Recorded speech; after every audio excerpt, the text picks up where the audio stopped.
JP నడ్డాపై case పెట్టారు బెంగళూరు పోలీసులు.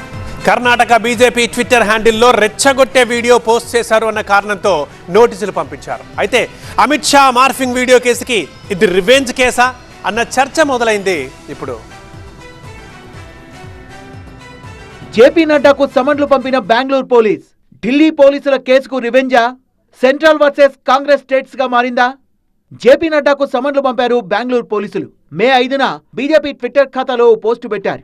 ముస్లింలకు ఆ ట్వీట్ వ్యతిరేకంగా ఉందంటూ బెంగళూరు పోలీసులు ట్విట్టర్ ఎక్స్ కు తెలిపి వెంటనే ఆ ట్వీట్ తొలగించాల్సిందిగా కోరారు. అంతేకాదు అదే రోజు ఆ ట్వీట్ మీద విచారణకు ఆదేశించింది డీజీపీ ఆఫీస్. దీంతో బెంగళూరులోని హైగ్రౌండ్స్ పోలీస్ స్టేషన్ లో కేసు నమోదైంది. అంతేకాదు ముస్లింలకు వ్యతిరేకంగా ఉన్న ట్వీట్ పై వివరణ ఇవ్వాలంటూ బీజేపీ చీఫ్ జేపీ నడ్డాకు BJP IT cell chief Amit Malviya, BJP state president BY విజయేంద్రకు సమన్లు జారీ చేశారు బెంగళూరు పోలీసులు. వారం రోజుల్లో తమ ముందు హాజరై వివరణ ఇవ్వాలని ఆదేశాలు జారీ చేశారు.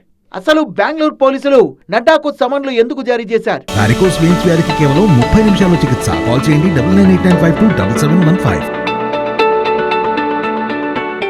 ఇది central versus Congress states war గా మారిందా?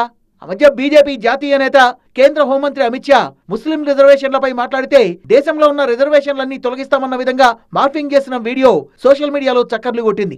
తెలంగాణ కాంగ్రెస్ ట్విట్టర్ హ్యాండిల్ నుంచి ఆ పోస్ట్ రావడంతో CM Revanth, Telangana social media టీంపై బీజేపీ ఫిర్యాదు మేరకు కేసు పెట్టారు ఢిల్లీ పోలీసులు. అంతేకాదు రేవంత్ తమ ముందు హాజరు కావాలంటూ నోటీసులు ఇచ్చారు. దీనికి ప్రతిగానే ఇప్పుడు నడ్డాపై కేసు పెట్టారంటూ కామెంట్స్ వస్తున్నాయి. బీజేపీ కాంగ్రెస్ రెండు పార్టీలు అటు ఇటు మార్ఫింగ్ వీడియోలు పోస్ట్ చేయడం వల్లే ఇరుక్కున్నారు. మొదట బీజేపీ కేసు పెడితే ఆ తర్వాత కాంగ్రెస్ రివెంజ్ కేసు పెట్టినట్టుగా కనిపిస్తోంది. ఈ సోషల్ మీడియా వార్ ఇప్పుడు పోలీస్ వార్ గా మారింది. బీజేపీ ఢిల్లీ పోలీసుల ద్వారా రేవంత్ పై కేసు పెడితే ఇప్పుడు బెంగళూరు పోలీసుల ద్వారా బీజేపీ చీఫ్ పైన కేసు పెట్టింది కాంగ్రెస్. మరి వార్ ఎంతవరకు దారి తీస్తుందో చూడాలి.